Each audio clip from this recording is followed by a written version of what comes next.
তারা রইল কপাট, ভেঙে ফেল কর রেলোপাট, রক্ত জমাট শিকল পূজার পাষাণ বেদী।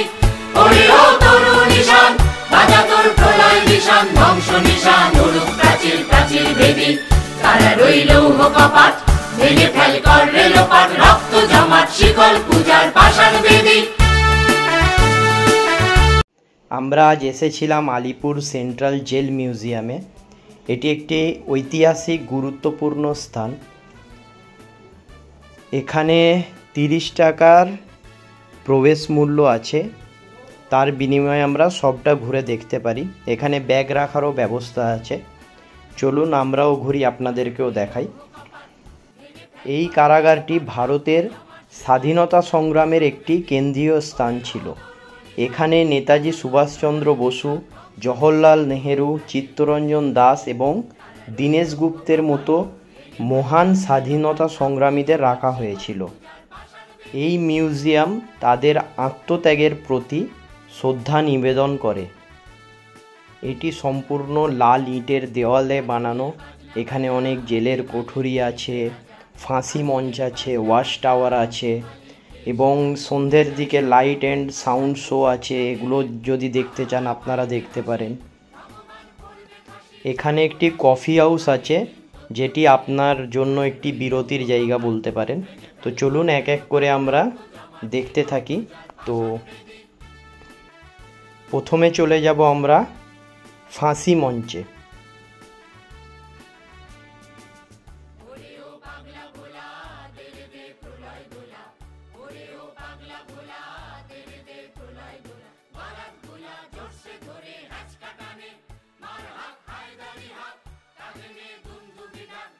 ফাঁসি মঞ্চ, ফাঁসি মঞ্চ এবং মৃত্যুদণ্ডপ্রাপ্ত বন্দীদের জন্য একটি নির্ধারিত কক্ষ। এখানে ব্রিটিশ সাম্রাজ্যে বিরোধিতার অপরাধে মৃত্যুদণ্ডপ্রাপ্ত বন্দীদের ফাঁসি দেওয়া হতো। মৃত্যুদণ্ডপ্রাপ্ত বন্দীদের ফাঁসির আগে এবং পরে পার্শ্ববর্তী কক্ষে রাখা হতো। ফাঁসি কাঠের বিপরীত দিকে অবস্থিত ভবনটিতে এখনও একটি গ্যালারি আছে, যেখান থেকে রাজনৈতিক বন্দীরা ফাঁসি প্রত্যক্ষ করতে পারতেন। রাজনৈতিক বন্দীদের মধ্যে ত্রাস সঞ্চার করার জন্যই এটি করা হতো। ব্রিটিশ আমলে যে স্বাধীনতা সংগ্রামীদের আলিপুর সেন্ট্রাল জেলে ফাঁসি দেওয়া হয় তাদের মধ্যে হরি মিত্র 1926, প্রমোদ রঞ্জন চৌধুরী 1926, দীনেশ গুপ্ত 1931, রামকৃষ্ণ বিশ্বাস 1931 ও দীনেশ মজুমদার 1934 অন্যতম। বর্ষিয়ান স্বাধীনতা সংগ্রামী ও ছাত্রছাত্রীরা 30শে জানুয়ারি শহীদ দিবসে পুষ্পস্তবক দিয়ে তাদের শ্রদ্ধা জানাতেন।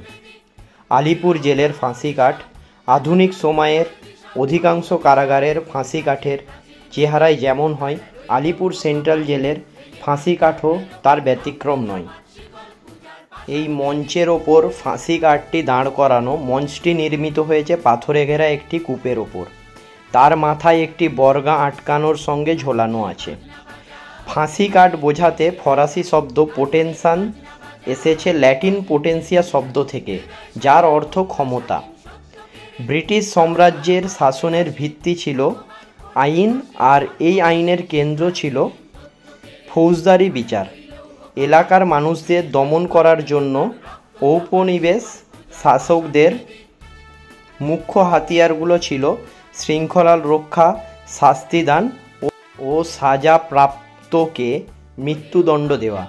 ফাঁসি কাঠ এই ব্যবস্থারই গুরুত্বপূর্ণ সাধন, যা ভারতীয় বিপ্লবীদের ওপর ব্রিটিশদের নির্যাতনের সাক্ষ্য। এইগুলো ছিল তাদের এক একটা জেলের কক্ষ, অ্যান্ড তাদেরকে এখানেই রাখা হতো। এরপরে আমরা চলে যাব ডক্টর বিধানচন্দ্র রায় কক্ষ, নেতাজি কক্ষ, চিত্তরঞ্জন দাশগুপ্ত কক্ষ এবং দেশপ্রিয় যতীন্দ্রমোহন সেনগুপ্ত কক্ষে। এগুলোই ছিল সেই কক্ষ। এক এক করে তুলে ধরব।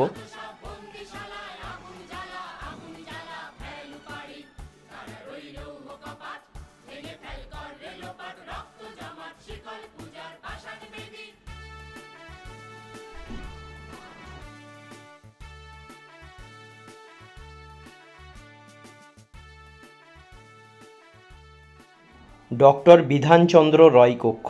পশ্চিমবঙ্গের দ্বিতীয় মুখ্যমন্ত্রী ডক্টর বিধানচন্দ্র রয় এই ভবনে একতলায় 4 নম্বর কক্ষে 1930 সালের 5ই সেপ্টেম্বর থেকে 1931 সালের 1 জানুয়ারি পর্যন্ত বন্দী ছিলেন।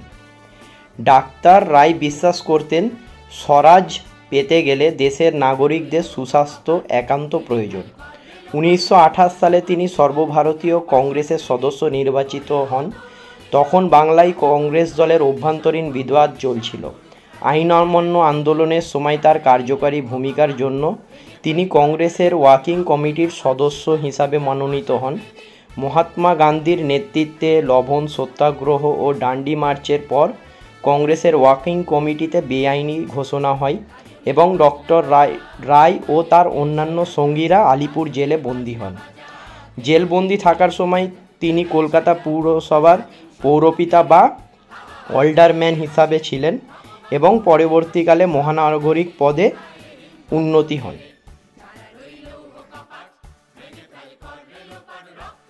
নেতাজি কক্ষ। নেতাজি সুভাষচন্দ্র বসু আইন অমান্যের অপরাধে এই ভবনে এই কক্ষে 1930 খ্রিস্টাব্দে 23 জানুয়ারি থেকে 23 সেপ্টেম্বর পর্যন্ত কারাবদ্ধ ছিলেন। প্রথম কয়েকটি মাস তিনি নীরবে বই পড়েন এবং ধ্যান করে কাটিয়েছিলেন। 1930 এপ্রিলে আলিপুর সেন্ট্রাল জেলে বন্দি কয়েকজন কংগ্রেস নেতাকে অমানবিকভাবে লাঠিপেটা করা হয়। তাদের অপরাধ এবং অন্যান্য বন্দীদের ওপর অকথ্য অত্যাচারে প্রতিবাদ করেছিলেন। চিত্তরঞ্জন দাস কক্ষ। কলকাতা পৌরসভার প্রথম মেয়র দেশবন্ধু চিত্তরঞ্জন দাস 1921 সালে ব্রিটিশ সরকারের বিরুদ্ধে অসহযোগ আন্দোলনে অংশগ্রহণের জন্য এই ভবনের দ্বিতীয় তলে 8 নম্বর কক্ষে বন্দী ছিলেন। চিত্তরঞ্জন দাস ছিলেন প্রথিতযশা আইনজীবী এবং কবি, যিনি পরবর্তীকালে জাতীয়তাবাদী আন্দোলনের প্রথম সারির নেতা হয়ে ওঠেন। অসহযোগ আন্দোলন প্রত্যাহারের পর চিত্তরঞ্জন দাস ভারতীয় কংগ্রেসের সভাপতি নির্বাচিত হন এবং 1922 সালে গয়া অধিবেশনের সভাপতিত্ব করেন। ভারতবাসীর জন্য স্বরাজ অর্জনই ছিল তার প্রধান উদ্দেশ্য। দেশপ্রিয় যতীন্দ্র মোহন সেনগুপ্ত কক্ষ। কলকাতার পুরসভার তৎকালীন মেয়র দেশপ্রিয় যতীন্দ্র মোহন সেনগুপ্ত, জন্ম 1885, প্রয়াণ 1933। এই ভবনের 6 নম্বর কক্ষে 1930 সালের এপ্রিল মাসে এবং 1932 সালের 22 অক্টোবর থেকে 1933 সালের 5 জুন পর্যন্ত বন্দী ছিলেন। 1930 এবং রেঙ্গুনের একটি জনসভায় তাকে গ্রেফতার করা হয় সরকারের বিরুদ্ধে জনগণকে প্ররোচিত করা এবং ভারত বর্মা ভাগের বিরোধিতা করার অপরাধে। তাকে ক্রমাগত এক জেল থেকে অন্য জেলে স্থানান্তরিত করা হয়। নেহেরু কক্ষ। ভারতের প্রথম প্রধানমন্ত্রী পণ্ডিত জওহরলাল নেহেরু আইন অমান্য আন্দোলনে অংশগ্রহণের জন্য 1934 সালে 17 ফেব্রুয়ারি থেকে 7 মে 80 দিন এই ভবনের একটি কক্ষে ব্রিটিশ সরকার কর্তৃক কারারুদ্ধ ছিলেন। তার কিশোরী কন্যা ইন্দিরা নেহেরু পরবর্তীকালে প্রধানমন্ত্রী ইন্দিরা গান্ধী 2 সপ্তাহ অন্তর 20 মিনিটের জন্য তার সঙ্গে দেখা করতে আসতেন। পিতা এবং কন্যা কারার কক্ষের বাইরের অঙ্গনে একটি গাছের তলায় বসতেন। কক্ষে ছিল একটি মাত্র জানালা এবং ন্যূনতম প্রয়োজনীয় জিনিস, লণ্ঠন, কাগজ, কলম ও বিছানার চাদর রাখা থাকত। সব মিলিয়ে বলা যায় পরিবেশ ছিল অস্বস্তিকর এবং বেঁচে থাকার জন্য অপ্রতুল।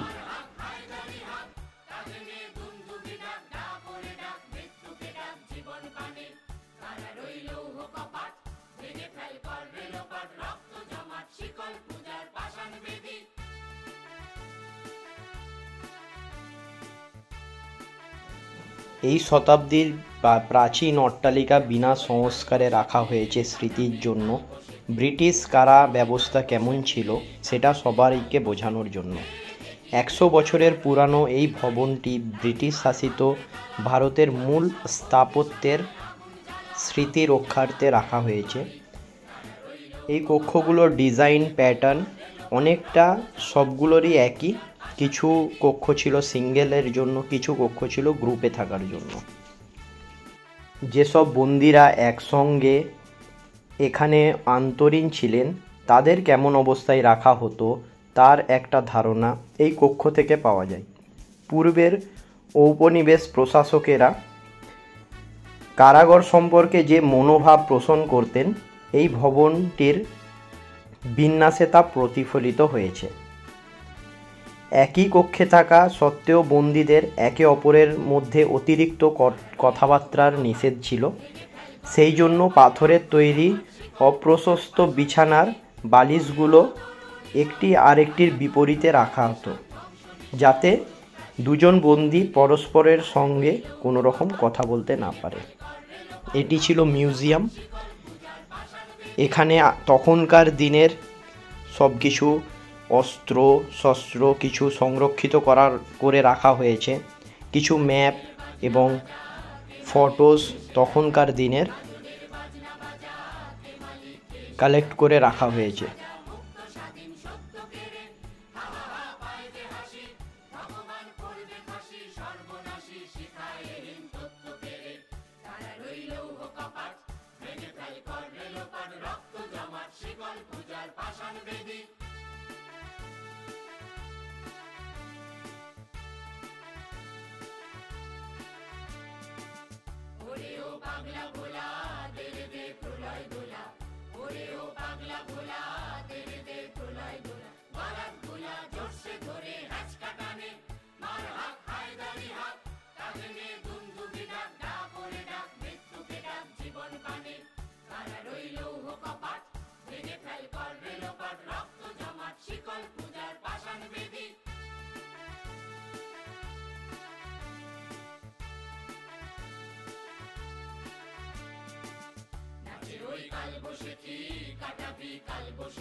এই কক্ষগুলির ভিতরের অংশ দেয়াল দিয়ে ভাগ করা, যাতে প্রতি বিভাগে 50 জনের বেশি বন্দীদের না রাখা যায়। মহিলা এবং দেওয়ানি বন্দীদের পৃথক কারাগারের ব্যবস্থা ছিল। কারাতে সর্বক্ষণ নজরদারি থাকত। প্রহরীরা পর্যায়ক্রমে কক্ষের ভিতরে একটানা লম্বা টহল দিত এবং তারা বাইরে ঘোরাফেরা করার সময় গরাদযুক্ত জানালাগুলি থেকে তারা কড়া নজর রাখত। প্রতিটি কারাগার কক্ষে শৌচাগার এবং স্নানের জায়গা ছিল। ঔপনিবেশ উত্তরকালে ভারতের বিভিন্ন ধর্মাবলম্বী বন্দীরা তাদের নিজ নিজ ধর্ম পালনের এবং প্রার্থনার জন্য স্বাধীনতা পেতেন।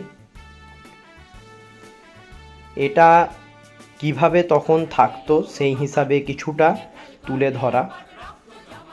একই সেলে সকলে কিভাবে রান্না করতো একসঙ্গে, কিভাবে এখানে দিন কাটাতো, সেগুলো কিছুটা তুলে ধরা হয়েছে।